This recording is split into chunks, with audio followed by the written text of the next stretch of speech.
Governor, there's a lot of confusion over whether Democratic governors are still invited to attend this bipartisan meeting and dinner at the White House. Kevin Stitt, the Oklahoma governor and the chair of the National Governors Association, seemed to say that you and your fellow Democrats are invited, but then the president went on social media and attacked him. What's your understanding? Are you invited to these events? Are you planning on going? It's just a lot of drama, and it's unnecessary. Governors wake up every day focused on getting results, on creating better jobs, creating safer communities, expanding access to health care, improving our public schools. And this meeting is an annual bipartisan tradition where we try to push our differences aside and talk about how we move forward in those areas. Yet the president has just turned it into drama, inviting and disinviting others. It no longer looks like it's going to be productive at all. At this point, I'm not going. If you're not going to invite all the Democratic governors, this chair of the DGA isn't going to be there.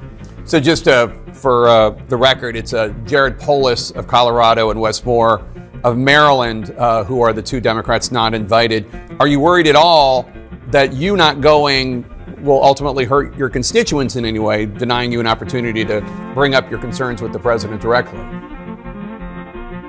We've been able to communicate with this administration for our concerns, but there's a time when you have to stand up against the drama of a president that's turned an annual bipartisan tradition and is treating it like he's a 12-year-old and it's his birthday party, inviting and disinviting people, lashing out at others. The American people admittedly don't care about this dinner.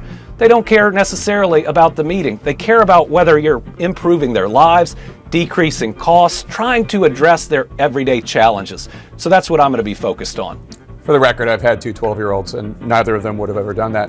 The administration is increasingly focused on the midterms. Earlier in the show, we played some sound from DHS Secretary Kristi Noem talking about making sure the right people are voting and electing the right leaders. Between that and the DOJ demanding voter information from states and the president saying he plans to implement voter ID requirements even without congressional approval, are you worried as a governor about what is going to happen at the midterms?